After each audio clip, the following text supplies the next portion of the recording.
Welcome to Retail's Most Wanted, the show that examines the latest issues related to organized retail crime and how retailers and policymakers are fighting back against today's organized crime syndicates. Coming up on today's show, a conversation with David Johnston. He makes his second appearance on Retail's Most Wanted. He's from the National Retail Federation. We sat down with him at their big convention, NRF Protect. This is where they bring together retail security leaders from across the country. That's coming up next, but first, this word from our sponsors. Retail's Most Wanted is brought to you in partnership with the Attorney General Alliance, where U.S. State Attorneys General collaborate on emerging legal issues and the rule of law at home and across borders. Learn more at agalliance.com. Retail's Most Wanted is brought to you in partnership with LVT, securing physical environments through intelligent automation. Learn more at lvt.com. That's lvt.com. I think once you've been on the podcast twice, we have to say friend of the pod. I think that's how that officially goes. Fantastic. So, David, thanks so much for being with us. We're here at NRF Protect, and every time I come to one of these shows, I think this is such a massive undertaking. And so I imagine that this is a super busy week for you. Tell us just a little bit of insight of what it takes from you and from your team to bring all these companies, all these organizations together, all with the same idea of trying to fight back against organized retail crime. Yeah, well, in order to put a conference on like this, it takes a number of individuals. Mm-hmm. And the work begins, not only a year before, many years before, from even trying to go and source a location, like out here in Long Beach. But then, we've got several teams, our conferences team, our events team, marketing, content, our LP council and our content committee, who are practitioners and leaders themselves, who are always looking for the best content, the content that is relatable to what's happening today. And it takes over a year to put this on and put this together, but we're excited to be here in Long Beach. We have over 2,200 registered attendees, so even beat last year's attendance. So it looks like it's going to be a great week here. When you set out to host an event like this, a conference like this, it's easy to kind of get into the logistics of the blocking and tackling. How do we make this happen? But it really has to start with like a larger theme. And here's what we're trying to accomplish while we have all of these people together. I wonder if you could just give us some insight on when you say, hey, we're going to bring all these folks together for NRF Protect. What is it you're hoping to really accomplish? What's success look like? Not just in, hey, we had a great event, things ran smoothly, but in what we did for the industry. Well, we know that organized retail crime and all of the threats and risks that are taking place right now in retail, they're just not impacting a single function or single department. So NRF Protect is a conference that brings together all of those functions and responsibilities that focus on protecting the brand. And whether it's a financial, reputational, whether it's cyber, digital fraud, LP, AP, and that's what we try to do here. So our content is designed two ways: to have multiple tracks in those individual disciplines, but also to bring in strategic and tactical approaches on the convergence of these groups, because loss prevention has to work with cyber in the digital realm. Digital fraud can be a very cross-functional group of marketing and operations and IT, as well as loss prevention. So that's our focus here. And you talk about a theme. Our theme this year is prevent, protect, and prevail, because we have to really focus on not only what's ahead of what's happening today, but how are those threat vectors going to evolve and change tomorrow. Yeah.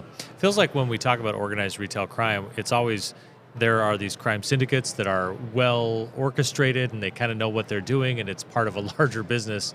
And so there's like this built-in, like there's a networking there on the bad guy side. And it seems like one of the big values of an event like this is that you bring the good guys together to say, here's what's working, here's a problem we're still having, where, when you're not physically in the same place, you can still coordinate to a certain extent, but building these types of relationships has to be the kind of thing that really scares the bad guys, so to speak. That's absolutely correct. And it's not only just the internal stakeholders within an organization, it's the external partners as well. So it's the industry partners who are providing the solutions and the services to help the retailers be better in supporting their organizations. It's the law enforcement agencies at the various levels. It's the prosecutors and the attorney generals, which we'll have several here district attorneys here this week, that together we have to go after the coordinated crime syndicates, the organized retail crime, because you're absolutely correct. They are coordinated, they are organized. We have to be better organized, better coordinated, and have stronger partnerships in order to defeat them. Yeah, tell me those three themes again: protect, prevent, and what was the Prevent, protect, and prevail. And prevail. Tell me about the prevail part of that. Is that just sort of, hey, once we do protect and prevent, that's how we're prevailing? We're going to do it. We're going to, this is an issue. Retailers have been dealing with these issues for decades, right? Shoplifting is not new. Professional shoplifting is not new.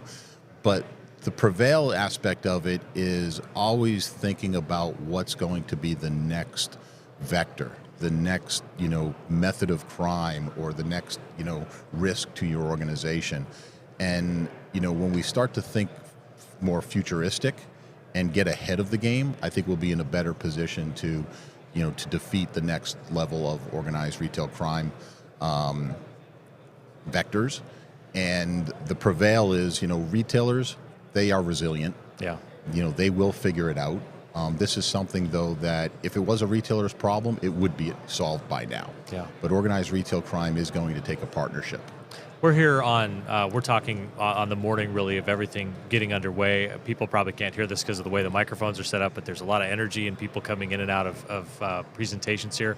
I wonder if you could just maybe highlight a couple things you're most excited about as far as people who are presenting here or topics that are being covered. When you look at your day today and say, it's all great, but I'm particularly interested in this portion today.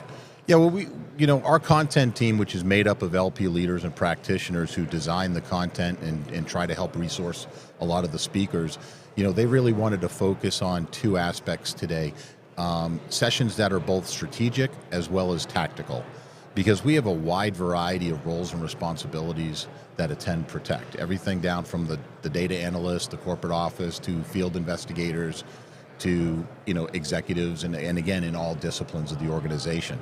So we're looking at some of these sessions today that are bringing out a strategic look at a lot of the global risks and threats, where we have to think outside the four walls of a retail store, because today's omni-channel environment is bringing cybercrime and digital fraud into it, with buy online, pick up in store, and return in store.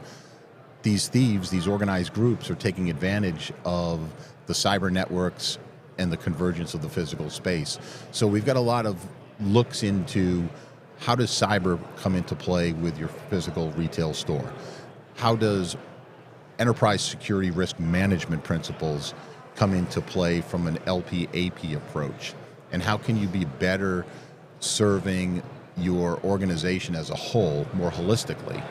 So we've got some groups that are talking about security operation centers, but not just your traditional security operations center, how you can leverage the digital, cyber, and physical together in a fusion center. So I think that's a great presentation, which is about to begin in 5 minutes. We're also looking at organized crime. Again, isn't just shoplifting, it's cargo theft, it's the digital fraud, it's the gift card tampering. So we have some great presentations. Homeland Security is going to talk about some of their current investigations and recent investigations. One of them even includes the voice of the perpetrator, to talk about how he went through and conducted his crimes, and how retailers could or could not prevent him from. So you've got someone who's been on the bad guy side, who's here to kind of. We've got to look into the bad guy today. Yeah. And I think that's a great approach and a great learning opportunity for our folks. Yeah, that's really interesting. What a great perspective to be able to offer to everyone. We're just underway with NRF Protect today. I know this is like the second time you've been through this, so it's not fair to ask it about today because we're just starting. But from last year, I wonder when you went through the process and you were out talking to folks who were part of this convention last time, what did you learn from the last event like this? When you said, "Hey, I know this issue pretty well, but I came away with a different perspective on that last time." Well, for me, growing up as a practitioner and attending NRF, Protect and loss prevention conferences for decades. Yeah. I always had my approach or my feedback or my thought process into it.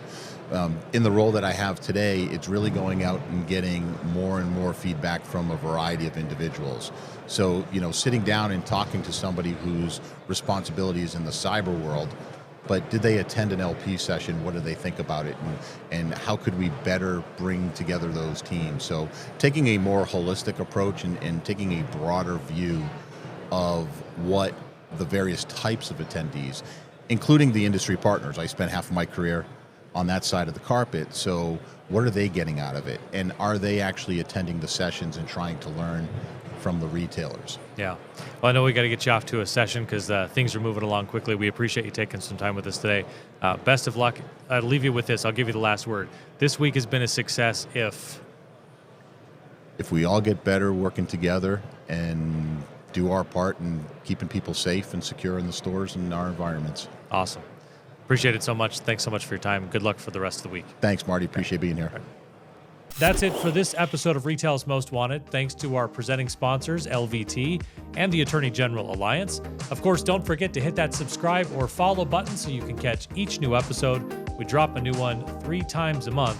We're also on X, we're on LinkedIn, we're on YouTube. Wherever you found us now, you can find us in a bunch of other places. Links are in the show notes below. Thanks for being with us, everyone, and keep up the good fight.